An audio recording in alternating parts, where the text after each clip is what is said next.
After reading countless books and going through hours of research, I have gone ahead and ranked all the Roman emperors from Augustus all the way to Theodosius, from worst to best. And let's just say that some of them are crazy enough to make their horse the priest. Elagabalus. He was basically a fusion between Caligula and Nero combined, but made them 100 times worse and evil.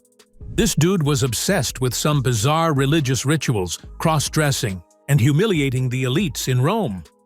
Well, you got us with cross-dressing. That is because he was a teenage emperor, and more of a chaos than a ruler. Elagabalus was working more on his feelings rather than the common good, which is why the guards decided to assassinate him, and he was eventually replaced by his cousin, Severus Alexander, in March 222. Caligula. When you think about a crazy Roman emperor, this is your guy. He was probably the first and only guy to bankrupt Rome in 4 hours, humiliate the Senate, and even plan to make his horse a consul. Ultimately, his own Praetorian Guard turned on him, Commodus. Commodus was more talk and less work. He loved dressing as a gladiator and fighting in the arena, branding himself as the new Hercules.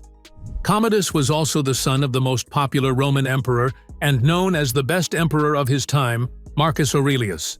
Ironically, Commodus is known as the worst Roman emperor of all time. Constantine II. The son of Constantine the Great, but nowhere near his league, he not only went to war and battle with his own brothers, but also almost got himself into an ambush. Honestly, no one even remembers his name anymore. Caracalla. Caracalla thought ruling was like playing a video game. This is why he destroyed cities that insulted him, taxed people till they had nothing left, and even killed his own brother in front of their mother. He did make universal citizenship legal, but financially, he destroyed Rome. Geta. Caracalla's little brother. He didn't last long enough nor made any impact, except being murdered by his brother, Trebonianus Gallus. Ruling during the crisis of the 3rd century wasn't easy. However, Gallus did nothing even when the barbarians invaded and Rome collapsed. I think he took Stoicism too seriously and just sat around. His own soldiers eventually killed him for being useless. Didius Julianus. Didius bought the throne at an auction from the Praetorian Guard. Yes, Rome was in such a bad place that it was for sale. Interestingly enough, his reign was also way too small as he was killed within 3 months.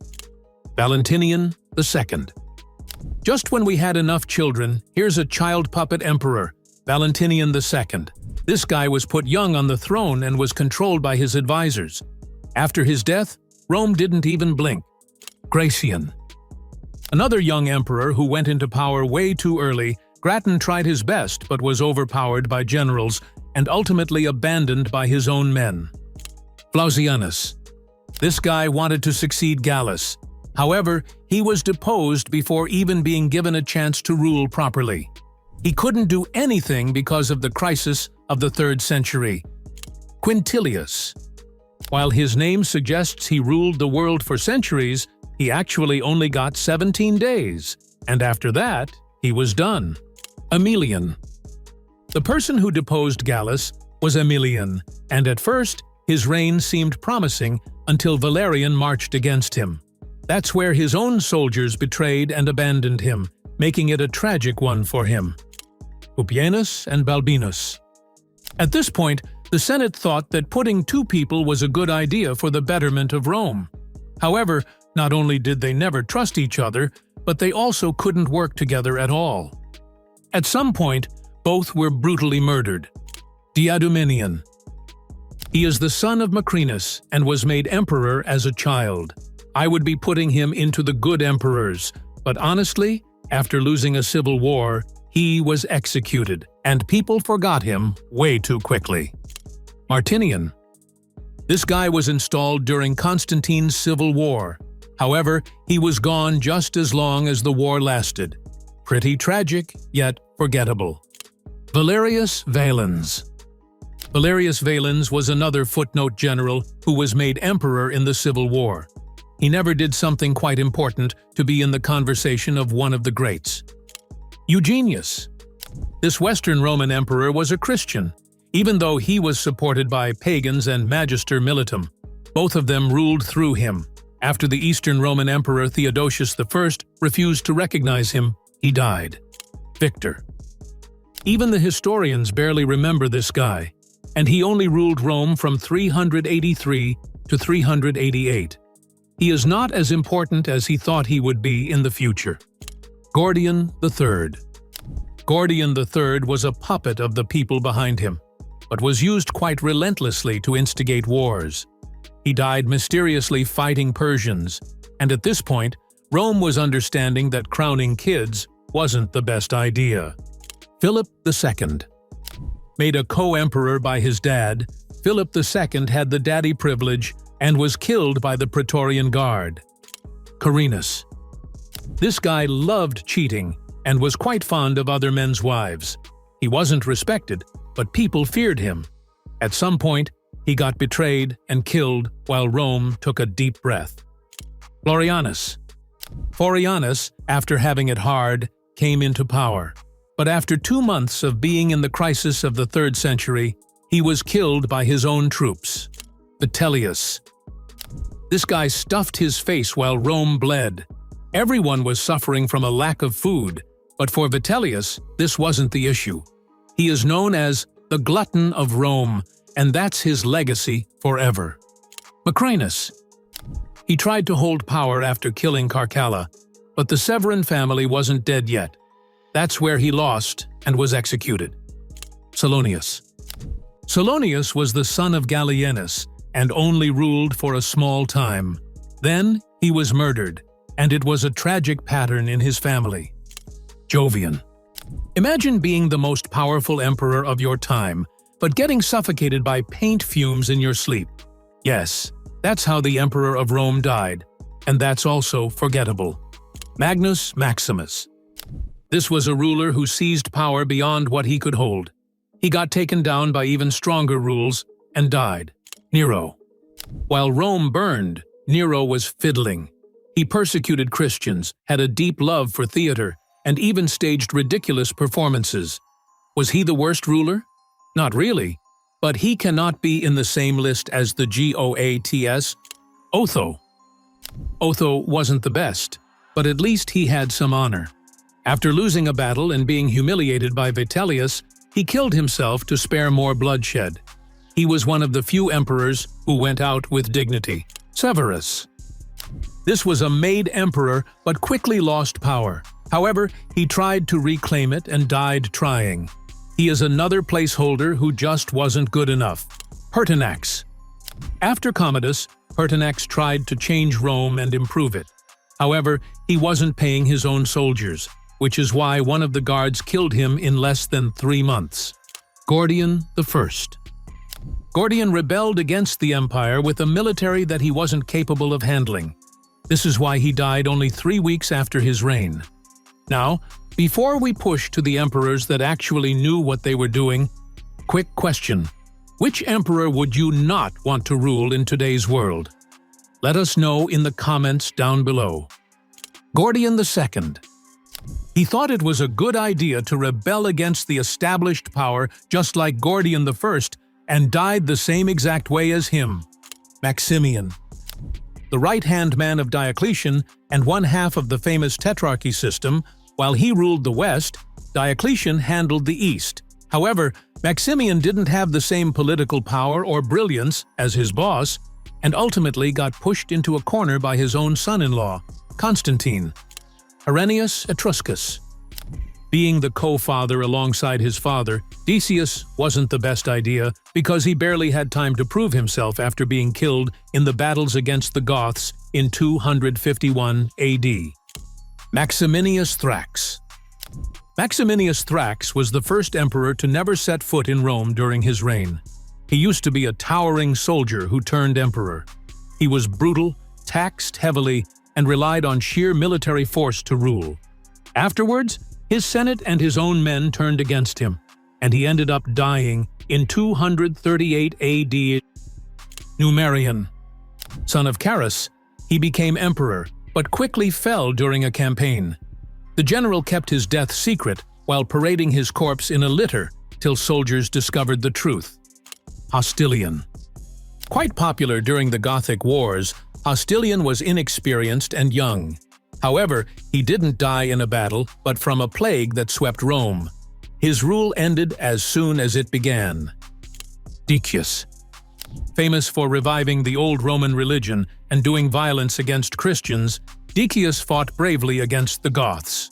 He was killed in a battle in 251 AD, making him one of the first emperors to ever die at the hands of a foreign enemy. Vetranio. Vetranio was a short-term emperor as he was declared one by his troops. However, he wasn't ambitious and was also flexible, according to Constantius II, retiring peacefully. Quite rare for a Roman ruler, right? Lucius Verus. One of the first good emperors from Rome, Lucius Verus, was a co-emperor with the great Marcus Aurelius. He spent most of his life partying with the generals and won victories with ease, but he died of the plague, leaving Marcus to rule alone. Valerian. He was captured alive by the Persian king, Shapur I. Legend says that he was also used as a human footstool. This is probably the most humiliating imperial defeat. Philip the Arab. Rising from Syria to become emperor, he celebrated Rome's 1000th birthday in style, but his era ended violently when he was destroyed by Decius. Galerius. This guy had a strong military army, but was against the Christians. Interestingly enough, near the end of his life, he issued the rule for toleration. Maxentius. He controlled Rome during Constantine's rise. Maxentius also built great structures like the Basilica of Maxentius, but he was defeated in the Battle of the Milvian Bridge against Constantine. Tacitus. Tacitus was a senator chosen by the army and was seen as a safe, respectable, and good pick. However, he only lasted 6 months before dying on campaign. Constans. Son of Constantine the Great, Constans inherited a huge chunk of the empire. However, he was cruel and had poor leadership. Due to his cruelty, he was overthrown and killed by the usurper known as Magnentius. Valens. Brother of Valentinian I, he ruled the East, but is quite infamous for the catastrophic defeat at Adrianople. In this battle, he died with most of his army against the Goths. Julian. Known for rejecting Christianity and trying to restore paganism, he was great in many campaigns, but was ultimately killed in battle against Persia. Maximinius Daza. The nephew of Galerius, he took power in the East. He was a strong persecutor of Christians, but was defeated by Licinius and died in his own sorrows. Licinius. At first, he was the ally of Constantine, but he later clashed with him over greatness. Defeated in battle, he was executed, which cleared the way for Constantine's rule. Alexander Severus. Alexander was the last of the Severan dynasty. He was one of the emperors who believed in moderation because he was guided by his mother. However, the soldiers found him too weak and killed him, amplifying the crisis of the 3rd century. Probus. A hard-working general emperor who secured Rome's border and also encouraged agriculture, Probus was quite a strict one. However, his own soldiers murdered him for his strict discipline. Nerva. Nerva was elderly and respected. He restored stability after Domitian's tyranny.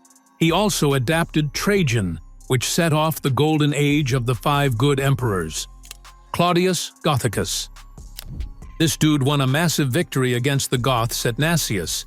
However, thanks to the infamous plague, his reign was cut off. Carus.